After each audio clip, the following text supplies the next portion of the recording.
What's up, everybody? Once again, my name is Matt, and welcome back to Let's Play Ocarina of Time 3D Master Quest. In the last episode, we went all over Hyrule Field and collected the 10 big Poes and gave them to that creepy guy inside that weird building. In this episode, well, there's one thing that I do want to collect, and then we're going to go to Kakariko Village and sort of trigger the next part of the game. So, let's start by calling Epona to our side, just so we can travel around Hyrule Field a little bit quicker. I know Kakariko is really close, but the one thing that I want to get is kind of on like the opposite side of Hyrule Field from Kakariko, so using Epona should just make our lives a little bit easier. Now, we probably could have gotten this as we were doing the Big Poe side quest, and it would have saved us a little bit of time, but I figured I would wait until afterwards just so, you know, we're not like mixing two different things together and confusing people. But yeah, come right over to this random tree here in Hyrule Field, and you'll notice that the stone or shard or whatever the heck that thing is called is blinking, so there is a secret nearby. Take out your Megaton Hammer, give this tree a couple of whacks, and bam! Secret has appeared, so let's jump down and see what's in store for us. Alright, so down here, there's some water. Go ahead and pop on your iron boots, sink all the way down to the bottom, and ta-da! Check it out, piece of heart just waiting to be collected. Yeah, that one's kind of free. You can get it anytime after you get the iron boots, so might as well grab it while we're in the area. You might actually be able to dive down and get that one after you get the golden scale. Not too sure on that, though. Someone might be able to tell me in the comments. Now that that is done, though, let's head right over to Kakariko, because at this point in the game, you might not know exactly where to go next. Like, I think Navi says, hey, you should probably go to Kakariko and talk to someone there or something like that. She gives you a hint to go to Kakariko, basically, because there's no, like, clear direction as to where we should go next. So, we'll head over to Kakariko and something's gonna happen that will basically lead us to the rest of the game, which is pretty sweet. So, see you later, Epona. Thanks for the lift. I appreciate it. And now, well, I guess you'll just have to see what's gonna happen next.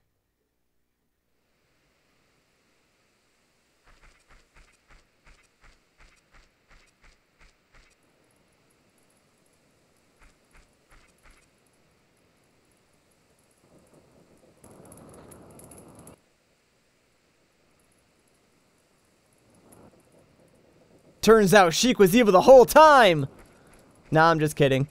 But Kakariko has definitely seen better days.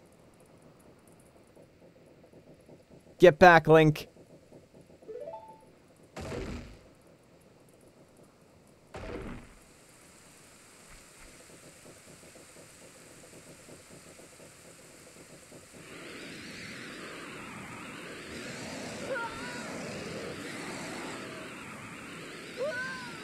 That cutscene always makes me laugh, just like the way Sheik flails around, it looks so stupid.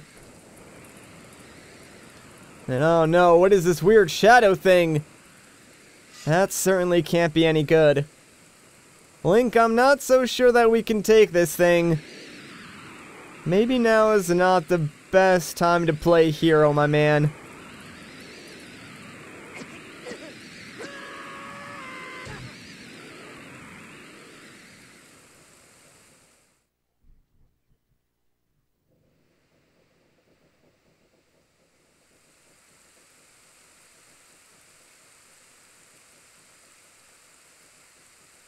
Looks like you're coming around.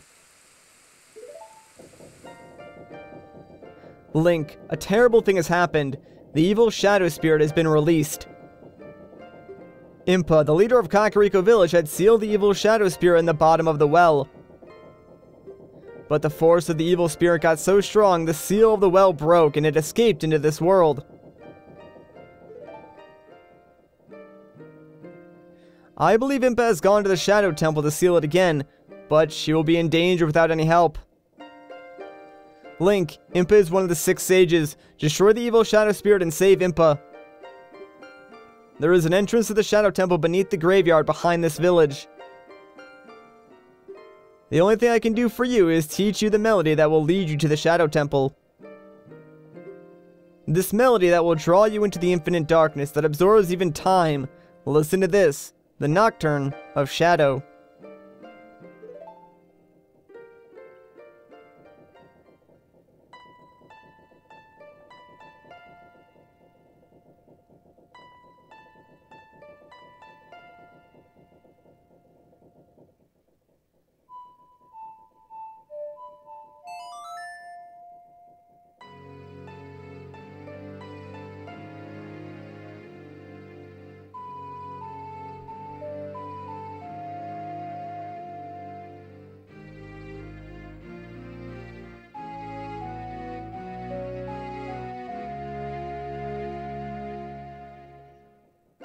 And with that, we've learned the Nocturno Shadow.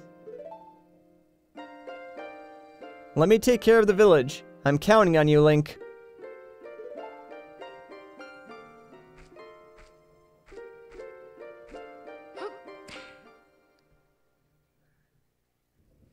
And just like that, Kakariko is back to normal. No longer is it set ablaze. Now you might be thinking to yourself, alright, we can go directly to the Shadow Temple, right?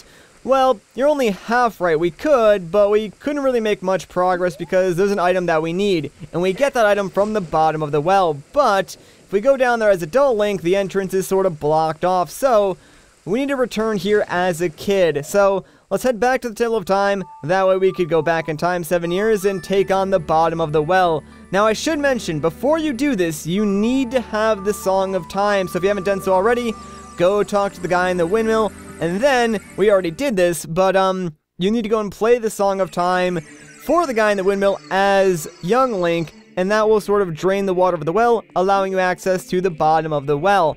That being said, we've already done all of that, so let's just go and put the Master Sword back in the pedestal of time and do what needs to be done.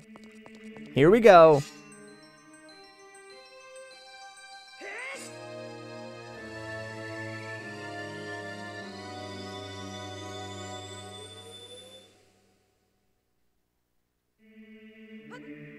Alright, young Link yet again. Feels weird kind of seeing Link in the green tunic since it's been a long time since we've sort of seen that. Anyways, we can use the Nocturno Shadow to go right back over to Kakariko Village because this takes us to Kakariko Graveyard, so a nice little way to get back to where we were without wasting too much time. Like I said, these teleportation songs are so incredibly helpful. It's a shame they kind of make Epona a little bit, like, overrated, but, hey, you know, whatever, I'm not complaining. Like, I definitely love the ability to go back to these areas, like, super quickly instead of, you know, calling Epona, riding through Hyrule Field, and doing all that.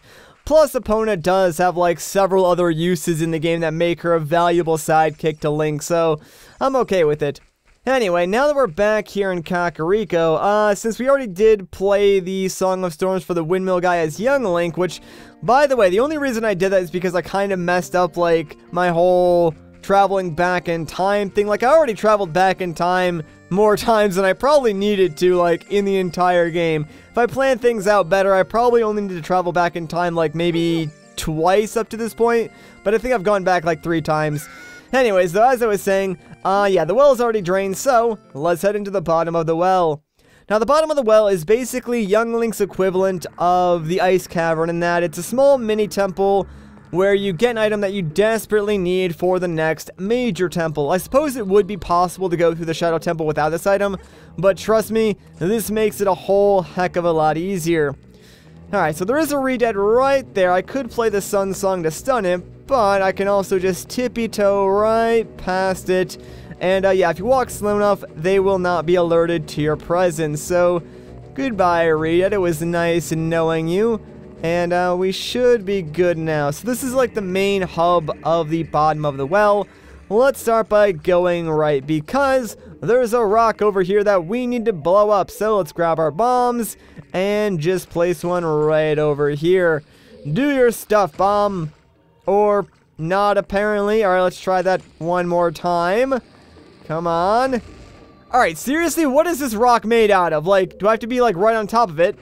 I know this works because I've done it before, so there we go. Jeez, that was weird, man. You gotta be like right next to that thing. Anyways, though, shoot that eye switch and wow, that is a great camera angle. You could barely even see what happened there. Basically an area unlocked for us. Really can't do anything with that right now, so I guess it wasn't like a huge deal that we really didn't see what happened, but you still would definitely want to do that. Hello there, Mr. Skulltula. I see you up there. You need to die, my friend. Alright, you know what? I'll just take you out the normal way. Speaking of Skulltulas, I believe there are 3 golden Skulltulas down here that we're gonna want to collect. All of which we can't get until a little bit later on, so just keep that in the back of your mind. For now, though, let's hit this switch because I believe it lights a torch and unlocks that door in the background. Now, don't try and jump your way over there. There's a much safer way to get to that area in just a moment. Now, one of the changes they made in Master Quest is, that pit that we just, like, talked about. That would have been invisible in normal Ocarina of Time. Like, it would have looked like normal floor, until you tried to walk over it, then you would have fallen all the way down to the basement, and that is not an area you want to go to unless you have to. Alright, so over here this guy's holding a switch. Let's hit that, and that'll stop the water from flowing and actually drain it here in the well. Before we explore any of those new areas, there's a Triforce symbol here, so let's play Zelda's Lullaby.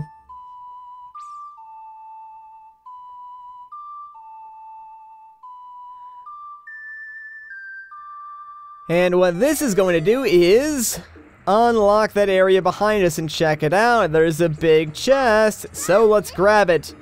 Oh yeah, there's like wall masters in this room as well. I actually found out a new trick for dealing with wall masters that I did not know about, so I'll probably show that off after we get the dungeon map. Hooray! This will help us out tremendously down here. Anyways, though, so, yeah, there's like a wall master coming down, right? Swap into first person, immediately it goes away. That is, like, so broken. Anytime you're in danger, just swap into first person, and it goes away completely. I had no idea about that until, like, very, very recently. Alright, so this room, we're probably not supposed to go in here right now, but we can still do this room if we just follow the layout of the pots on the floor. They basically tell you where it's safe to walk. But right over here is a small key. There's really no benefit to getting this right now, but it does save us some time later on, so I'm not totally against it. Plus, it's super easy to just like walk along that invisible floor because the pots are there to sort of guide us. Alright, so now that we've done all that and we've lowered the water, let's make our way back to pretty much the entrance of this area. Not like totally the entrance, but there's an area, like, near there that we can go and explore now that the water has been drained. So, let's jump down here. And yes, there's this little tiny crawl space that we can go through. And this will lead us to basically the mini-boss of the bottom of the well. And it's a weird one to say the least. But that's really all it has going for it. Like, other than being weird, it's actually a super easy boss. So, not really too worried. Alright, so yeah, there's a bunch of these weird hands just like sticking up out of the ground. Let one of them grab you, and oh my gosh, he just happens to be right behind us. So this is Dead Hand. He's just ugly and gross. I mean, that's really all you can say about him. What you want to do is wait for him, or get close to him, wait for him to put his head down, and then just attack him with your sword like so. He'll run away after a couple of hits. If you want him to reappear, you gotta go and get captured by one of these hands. I would say try and like get captured by one of the hands where it's not close to him, but I think his spawn is like entirely random, so you just sort of have to get lucky. Usually what I tend to do is go towards like one of the hands like in the direction that he was going in, because generally speaking he'll pop up on like the other side. It doesn't work 100% of the time, but it's a pretty good method for avoiding like Dead Hand getting too close to you. If he does get close to you and, like, you know, does manage to attack you, he can deal a lot of damage. But, oh, geez, that's not good. That is, like, the worst place to be right now. Alright, thank goodness he did not hit me. Too bad, Dead Hand. You're too slow for... Oh, he's already dead. Well, that was pretty easy. Like I said, not hard at all. Just really, really gross. Oh, my gosh, look at that pot of magic, man. I like how it's blocking the view of the chest that spawns after you defeat Dead Hand. But, anyways, let's open up this real quick, and we're gonna get ourselves the second generic temple item, which is our good friend, the compass. But that's not all there is in this room. So, there's this, like, weird, I guess, pile of rock garbage here. Yeah, it might not seem like it, but you can blow these up with bombs. And this one is hiding a small key. Yeah, kind of jerkish, right? Because if you didn't know to do that, you would never find that small key. I mean, I guess those, like, piles of trash are all over the place here in the bottom of the well, but seriously, who would think to bomb those things? Like, I know it doesn't come to mind when I see them. I just see them as, like, obstacles. But, occasionally, they do hold some good secrets. Although, 90% of the time down here, they have absolutely nothing under them, which is why I haven't been bombing them. Anyways, now that we got that, I think that's actually a good place to sort of end off this video. So if you guys enjoyed this part, a like rating would be greatly appreciated. If you want to see more, consider subscribing. But once again, guys, my name is Matt. Thank you so much for watching, and I'll catch you in the next one.